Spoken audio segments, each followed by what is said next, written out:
Hello everyone, welcome to my channel पर नए हो तो चैनल को सब्सक्राइब करें। तो बढ़ते हैं बिना किसी देरी के लास्ट एपिसोड की तरफ। एपिसोड के स्टार्ट में हम देखते हैं कि जियान जुकाई के पास आकर पूछता है कि उस होली स्प्रिंग वाटर का क्या राज है और तुमने मुझसे क्या क्या छुपा के रखा हुआ है। जिस पे जुकाई बोलता है कि अगर तुम होली स्प्रिंग वाटर के बारे में जान चुके हो तो तुम्हें ये भी पता होगा कि बीस्ट प्लान के किंग की लाइफ भी बहुत बड़ी नहीं होती, क्योंकि वो होली स्प्रिंग वाटर पूरे बीस्ट प्लान के फेथ से रिलेट करता है। अगर बीस्ट प्लान का किंग इसमें अपना इंटरनल पावर ना इंजेक्ट करे तो यहाँ के पूरे बीस्ट प्लान में कुछ न कुछ गड़बड़ हो सकता है। यहाँ के किंग को अपने इंटरनल फोर्सेस इंजेक्ट करके उस वाटर में अपने जान की कुर्बानी देनी पड़ती है। इसकी वजह से दिन पे दिन हमारी बॉडी वीक होने लग जाती है और फिर डिफरेंट अपीयरेंस होने की वजह से हमें हुडीज या मास्क में छुपकर रहना पड़ता है। जियान को इन बातों को सुनकर बिल्कुल यकीन नहीं आ रहा था और फिर पूछता है कि हमारे डैड और हमारे पूर्वजों के साथ भी कुछ ऐसा ही हुआ था क्या, तो ये बातें आपने मुझे पहले क्यों नहीं बताई। जिस पे जुकाई बोलता है कि इतनी डरावनी बात मैं तुम्हें भला कैसे ही बता सकता था, तुम मेरे छोटे भाई हो, तुम किंग बनना चाहते हो ना, चलो मैं तुम्हें सारी चीजें सिखा दूंगा जो हमारे पूर्वजों ने हमारे लिए छोड़े थे, की कल्टीवेशन पावर। लेकिन तुम्हें उससे पहले कि उस मिस्टीरियस पर्सन से होली पल वापस लेना पड़ेगा, क्योंकि इसी से हमारे बीस्ट प्लान की डेस्टिनी चेंज हो सकती है। जियान जुकाई की कोई भी बातों पर यकीन नहीं कर रहा था। भले ही जुकाई ने बहुत ही कोशिश की उसको अच्छे से समझाने की कि उससे बचाना अब तुम्हारे हाथ में है। एंड देन नेक्स्ट सीन में नेक्स्ट डे का दिखाया जाता है, जहाँ पर जुकाई की लाइफ का आज लास्ट डे है और उसे आइस चेन के साथ बांधा गया है। जियान भी पॉइजन मास्टर के साथ खड़ा है, लेकिन वो जुकाई की कोई भी मदद नहीं करना चाहता। फिर थोड़ी देर में मिली को मिलाया जाता है, क्योंकि उसी के हाथों से आज इसकी जान लेने वाली थी। और फिर जुकाई और मिली एक दूसरे को देखते रहे, क्योंकि उसकी हिम्मत ही नहीं हो रही थी जुकाई को मारने की। जिसपे सुही बोलती है कि देख क्या रही हो, उसे मार दो। और फिर जुकाई भी बोलता है कि वैसे ही मौत मेरे करीब आ चुकी है, इससे पहले कि तुम ही मुझे मार दो, इससे मुझे जल्दी मुक्ति मिल जाएगी। इससे मिली उसको एक बार ही तलवार चलाकर उसका हाथ काट देती है और फिर अपने हाथ पे भी कट लगा देती है और फिर उसके हाथ को पकड़ते ही फौरन से सबके सामने ही उसे किस करने लग जाती है। और यहाँ पॉइजन मास्टर के साथ सभी लोग भी हैरान हो चुके थे कि ये लड़की करने क्या वाली है। लेकिन मिली ये बात जान चुकी थी कि अगर उसका ब्लड उसके ब्लड में मिल जाए तो उससे कुछ पावर मिलेगी और ऊपर से उसकी बॉडी भी रियल स्टेट में आ जाएगी, जिससे कि वो लड़ पाएगा। और जुकाई को भी यकीन नहीं आ रहा था कि ये पागल लड़की ऐसा कुछ करेगी। और फिर मिली का कुछ ज्यादा ही खून बह चुका था, जिसकी वजह से ये वीक होकर वहीं पर बेहोश हो जाती है। और मिली के बेहोश होकर गिरते ही जुकाई को बहुत ही ज्यादा गुस्सा आ जाता है। तभी पॉइजन मास्टर ने सबको आदेश दे दिया जुकाई को मारने का। जुकाई ने जोर से चिल्लाकर आइस चेन को तोड़ने के साथ ही उन सभी को दूर गिरा दिया और फिर सभी दूर जाके गिर जाते हैं। जिसके बाद सुही को दिखाते हैं, जिसने अभी तक हार नहीं मानी थी, यानी कि वो उसको मारने के लिए आगे बढ़ती है, लेकिन जुकाई की एक ही वार से वो खुद ही मर के गिर जाती है। और सुही के मरते के साथ ही होली पॉल उसकी बॉडी से बाहर आ जाता है। और दूसरी तरफ जुकाई को मिली की फिक्र हो रही थी। फिर उसे कहता है कि तुमने ऐसी बेवकूफ़ी क्यों की, इससे तुम्हारी जान भी जा सकती थी। जिसपे बोलती है कि अगर तुम्हें मेरे खून से स्ट्रेंथ मिलता है तो मैं इसे कई बार बहाने के लिए तैयार हूँ। और फिर ये कहते ही वो बेहोश हो जाती है, क्योंकि उसकी बॉडी अब कुछ ज्यादा ही वीक हो चुकी है। एंड देन नेक्स्ट सीन में हमें एक दिन बाद का सीन दिखाया जाता है, जहाँ पर मिली को होश आता है तो सीहा उसके सामने खड़ी होती है, जो कहती है कि राजकुमारी आप डरो नहीं और बुरे लोगों का खात्मा हो चुका है और अब हमें कोई भी कंट्रोल नहीं कर रहा है। जिसे सुनकर तो मिली खुश हो जाती है, लेकिन मिली ने जब जुकाई के बारे में पूछा तो जिसपे सीहा कोई भी जवाब नहीं देती है, जिसकी वजह से मिली सैड हो जाती है और उसकी आंखों से आंसू आने लगे। और फिर से भागते हुए वो जुकाई के रूम में आ जाती है। उसके रूम में आने के बाद वो उसको इधर उधर ढूंढती है, बहुत ही ज्यादा चिल्लाती है, उसका नाम पुकारती रहती है, लेकिन जुकाई उसको कहीं भी नहीं मिलता। और फिर जुकाई के ना आने पर मिली बहुत ही ज्यादा उदास हो जाती है। उसे लगता है शायद उसने हमेशा के लिए उसे खो दिया है और रोने लग जाती है कि तभी सीक्रेट रूम का दरवाजा ओपन होता है, जिसमें से जुकाई निकलता है, जिसे मिली ने देखते ही फौरन जाकर हक कर लिया। जिस पर जुकाई उससे माफी मांगता है और कहता है कि मैं अंदर इंटरनल फोर्सेस इंजेक्ट कर रहा था, इसलिए मैं तुम्हारी आवाज नहीं सुन पाया। पर मिली के लिए तो इतना ही काफी था कि जुकाई उसके सामने बिल्कुल सही सलामत खड़ा था। जबकि जुकाई उसका शुक्रिया अदा करता है और कहता है कि मुझे ही नहीं बल्कि पूरे बीस्ट प्लान को तुम्हारा शुक्रिया अदा करना चाहिए। फिर जुकाई बताता है कि अब मेरी अपीयरेंस कभी भी चेंज नहीं होगी और अभी तक उसकी बॉडी में होली पॉल भी नहीं गया। हो सकता है ये सिर्फ मिली की किसकी वजह से है। ये जानकर वो बहुत ही ज्यादा खुश लगने लगती है। फिर अचानक से वो जनरल महा के बारे में पूछने लगती है। इस पे जुकाई सैड होकर बताता है कि उसने सुसाइड कर लिया था ताकि हमारे सीक्रेट वो ना बता सके। और जूनियर को भी बहुत ही बुरी तरह से इंजर्ड किया गया था, पर लकीली उसकी जान बच गई है और अब उसे होश भी आ गया है। मिली अपने आप को दोष देने लगती है कि मैं बिल्कुल भी अच्छी प्रिंसेस नहीं बन सकी, काश यहाँ पे मैं जनरल महा को नहीं लेकर आती। फिर मिली को जुकाई की फिक्र होने लगती है, जिसपे जुकाई कहता है कि तुम मेरी फिक्र मत करो, और वैसे भी अब मेरी बॉडी पहले की तरह वीक नहीं रही और वो कुछ नहीं करेगा। इसके बाद जियान को दिखाया जाता है जो कि अपने किए पे बहुत ही ज्यादा शर्मिंदा लग रहा था, और फिर जुकाई से कहता है कि वैसे भी जो होना था वो कुछ तो हो चुका है।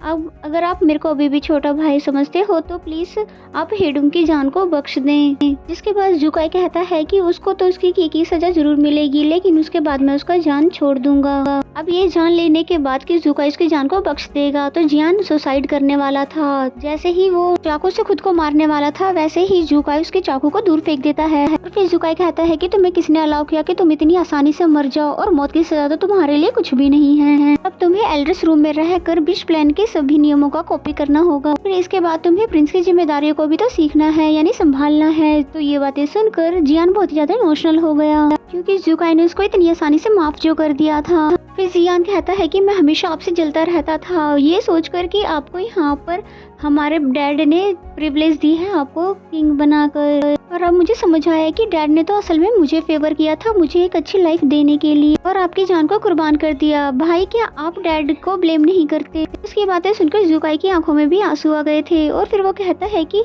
मैं बड़ा भाई हूँ, इसलिए मेरा फर्ज बनता है कि मैं अपने छोटे भाई की हिफाजत करूँ। फाइनली जियान ने भी अपने गुनाहों की माफी मांग ली थी, जिस पर जुकाई ने भी उसे माफ कर दी। एंड द नेक्स्ट सीन में दिखाते हैं कि जनरल महा के लिए सभी लोग फानूस जला रहे थे और उसकी सोल के लिए दुआएं कर रहे थे। यहाँ सभी लोग बहुत ज्यादा इमोशनल हो गए थे, और जूनियर कहती है कि तुम मेरे रियल लाइफ के हीरो बन चुके हो और मैं तुम्हें कभी भी नहीं भूल पाऊंगी। सिर्फ जूनियर ही नहीं बल्कि बिस्ट प्लेन के सभी लोग उसको वहाँ का हीरो कहने लगे हैं। यहाँ के लोगों के लिए उसने अपनी जान कुर्बान जो कर दी थी, जिन्हें दूर से उड़ते हुए जियान और हेडुंग भी देख रहे थे। और फिर जियान हेडुंग से कहता है कि तुम्हें लगता है कि मैं प्रायश्चित कर पाऊंगा, जिस पे हेडुंग कहती है कि राजकुमार का दिल बहुत ही बड़ा है, लेकिन मैं फिर भी अपने गुनाहों की सजा लेना चाहती हूँ। फिर जियान उसको हक कर देता है, क्योंकि वो दोनों एक दूसरे की फीलिंग जान चुके हैं और अब दोनों ही अपनी अपनी सजा काटना चाहते हैं। नेक्स्ट सीन में मिली सिहा से कहती है कि वैसे भी महल में अब 3 दिन की सबको छुट्टी मिल चुकी है, तो क्यों ना तुम जीनो के साथ कहीं बाहर जाकर अपने दिल की फीलिंग्स बता दो। आखिर कब तक तुम दोनों ऐसे रिएक्ट करोगे जैसे कि तुम्हें एक दूसरे के दिल की फीलिंग्स नहीं पता। अभी इन दोनों की बात चल ही रही थी कि तभी वहाँ पर जीनो भी आ जाता है, जो कि इस बार मिली से नहीं बल्कि सिहा से ही कहता है कि तुम क्या मेरे साथ बाहर चलोगे, क्योंकि मैं तुम्हें कुछ बताना चाहता हूँ। जिसकी बातें सुनकर सिहा तो शर्माने लग जाती है, पर मिली समझ जाती है कि जीनो इसे क्या कहने वाला है। देन नेक्स्ट सीन में हमें बैकी और हुडिया को दिखाया जाता है, जिनकी अभी भी ये प्यार भरी लड़ाइयाँ खत्म ही नहीं हो रही। बैकी हुडिया से कहता है कि या तो तुम मेरी गर्लफ्रेंड बनने के लिए हाँ कह दो या तो ना कह दो, ऐसे मुझ पर हमेशा गुस्सा करने की क्या जरूरत है। जबकि हुडिया को तो उस पर गुस्सा आ रहा था कि ये बेवकूफ अभी तक भी नहीं समझा है, इसलिए उसको समझाने के लिए उसे किस कर देती है, ये सोचकर कि इस बार तो ये बैकी मेरा जवाब समझ ही जाएगा, और सच में बैकी इस बार समझ जाता है। देन नेक्स्ट सीन में हमें जीनो को दिखाते हैं, जो कि सिहा का वेट कर रहा था। तभी सिहा वहाँ पर उसके लिए कैंडीज लेकर आती है। फिर सिहा उसको सब पुरानी बातें बताने लगती है कि किस तरह से मैं तुम्हें छुप छुप कर देखा करती थी, किस तरह से मैं यहाँ पर मेड बनी ताकि मैं हमेशा तुम्हें अपने नजरों के सामने देख सकूं, और अगर तुम किसी और से भी प्यार करते हो तो भी मेरे दिल में तुम्हारे लिए प्यार कम नहीं होगा। मैं बस तुम्हें इतना कहना चाहती हूँ कि मैं तुम्हें लाइक करती हूँ। जिसकी बातें सुनकर जीनो की आंखों में आंसू आ गए थे।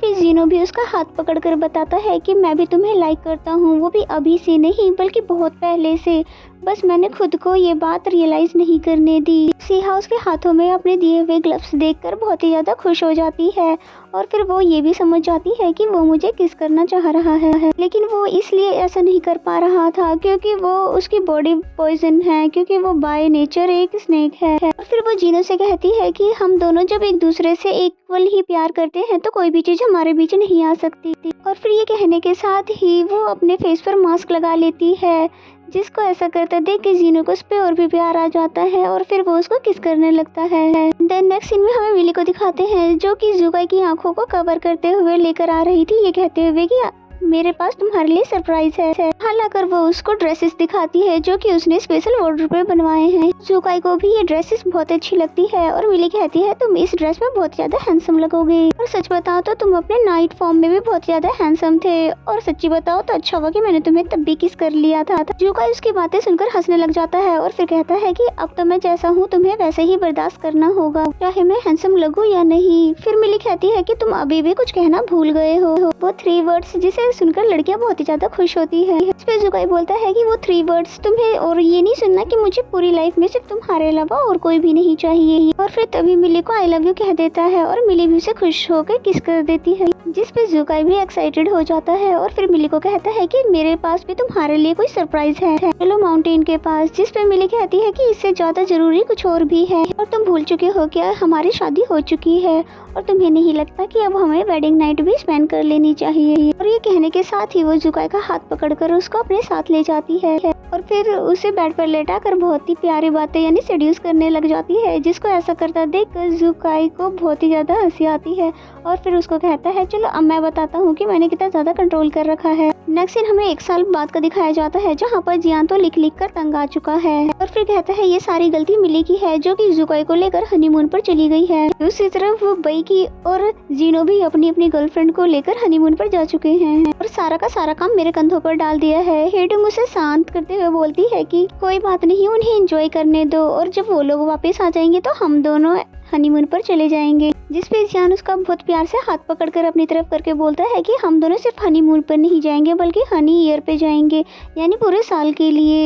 एंड देन नेक्स्ट सीन हमें जुकाई का दिखाया जाता है जहाँ पर वो अपने वादे के अकॉर्डिंग दाजी स्टेट में मिली को लेकर आया हुआ था। हाँ, शिंपिंग मिली के पास आते हुए बोलती है कि आंटी ये अंकल दोबारा आपके पीछे इतने दूर से आ गए हैं, यकीन है ये आपके लिए बहुत ही ज्यादा स्पेशल होंगे। जिसमें मिली बोलती है कि हाँ, और ये मेरे लिए भी बहुत ज्यादा स्पेशल है, और असल में पिछली बार मैं नाटक कर रही थी। जुकाई को भी इसकी बातें सुनकर बहुत ही हंसी आती है। तभी वहाँ मैरी आती है और कहती है कि राजकुमार और रानी आपके बच्चों के साथ अभी कुछ देर और खेलना चाहते हैं, इसलिए आपको यहीं पर रुकना होगा। यानी कि मिली ने 2 ट्विंस को जन्म दे दिया था। मिली बोलती है कि उनको कह दो कि पूरे साल के लिए उनका ख्याल रखे, क्योंकि मैं और उसके बच्चों के पापा दोनों लॉन्ग ट्रिप पर जा रहे हैं। और नेक्स्ट सीन में वो दोनों यूरोप जाने के लिए तैयार हो जाते हैं और उसी तरह की उन्होंने ड्रेसिंग भी कर रखी थी। और इस ड्रेस में जुकाई कुछ अनकंफर्टेबल सा फील कर रहा था, जिसपे मिली बोलती है कि कोई बात नहीं, वहाँ पर सबने ऐसी ही ड्रेसिंग करनी होती है, इसलिए तुम भी कॉन्फिडेंट रहो। और फिर उसके बाद वो दोनों खुशी खुशी से वहाँ से जाने लग जाते हैं। इसी सीन के साथ इस खूबसूरत सी सीरीज की यहीं पर एंडिंग हो जाती है।